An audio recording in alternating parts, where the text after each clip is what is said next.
30 second, 30 ठिकाणं, 30 bomb आणि इराणच्या सर्वोच्च नेत्याचा खात्मा. इराणवर अमेरिका आणि इस्रायलनं संयुक्तपणे मोठा लष्करी हल्ला केला, ज्यात इराणचे सर्वोच्च नेते आयातुल्ला खामेनी यांचा मृत्यू झाला. इराणमधील सर्वोच्च नेत्याचा खात्मा अमेरिका आणि इस्रायलने नेमका कसा केला हे जाणून घेऊयात या व्हिडिओच्या माध्यमातून. एका बाजूला शक्तिशाली अमेरिका आणि इस्रायल तर दुसऱ्या बाजूला इराण. अमेरिका आणि इस्रायलने शनिवारी इराणवर जोरदार हल्ले चढवले. तिकडे इराणने सुद्धा या हल्ल्यांना प्रत्युत्तर दिलं. इराणला अण्वस्त्र निर्मिती करण्यापासून रोखणं हा या हल्ल्यांचा मुख्य हेतू होता.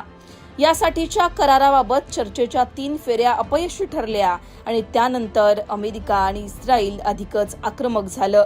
अमेरिका आणि इस्रायलनं इराणवर केलेल्या हल्ल्यामध्ये इराणमध्ये 200हून अधिक जण ठार झाले. दक्षिण इराणमध्ये मिनाब येथे शाळेला लक्ष्य करण्यात आलं.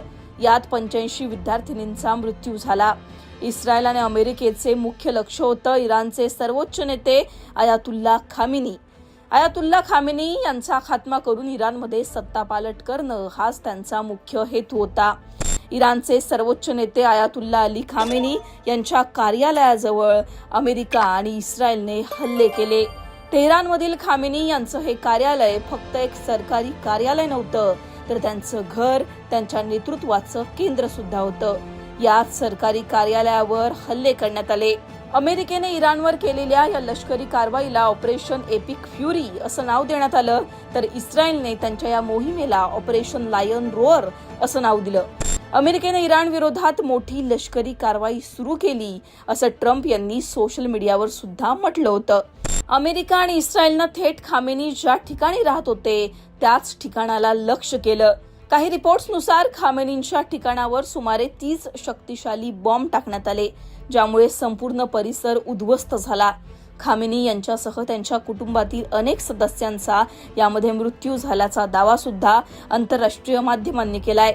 तज्ज्ञांच्या मते या हल्ल्यामध्ये GBU-28 laser guided bunker buster bomb वापरण्यात आला.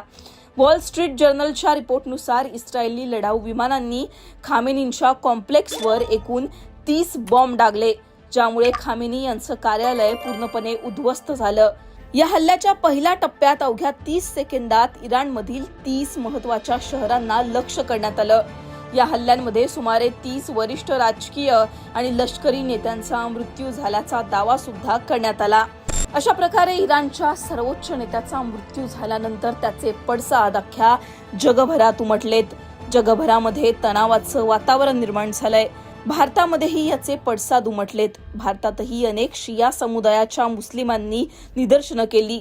जम्मू काश्मीरमधील श्रीनगर, त्याचबरोबर UP-मधील लखनौ या ठिकाणी जोरदार निदर्शनं झाली. अमेरिका आणि इस्रायल विरोधात यावेळी घोषणाबाजी करण्यात आली. आमच्या सर्वोच्च नेत्याला अशा प्रकारे धोका देऊन मारण्यात आलं, मागून त्यांच्यावर वार करण्यात आला. एक खामेनी मेला तर 1000 खामेनी तयार होतील, याचा बदला घेण्यात येईल असं यावेळी या शिया समुदायातील मुस्लिमांकडून म्हणण्यात आलं. त्यामुळे अशा प्रकारे खामेनींचा मृत्यू झाल्यानंतर जगभरात याचे पडसाद उमटलेत. अमेरिका इस्रायल विरुद्ध इराण या संघर्षाचं पुढे कशा प्रकारे रौद्र रूप आपल्याला पाहायला मिळतं हे येत्या काळातच ठरेल.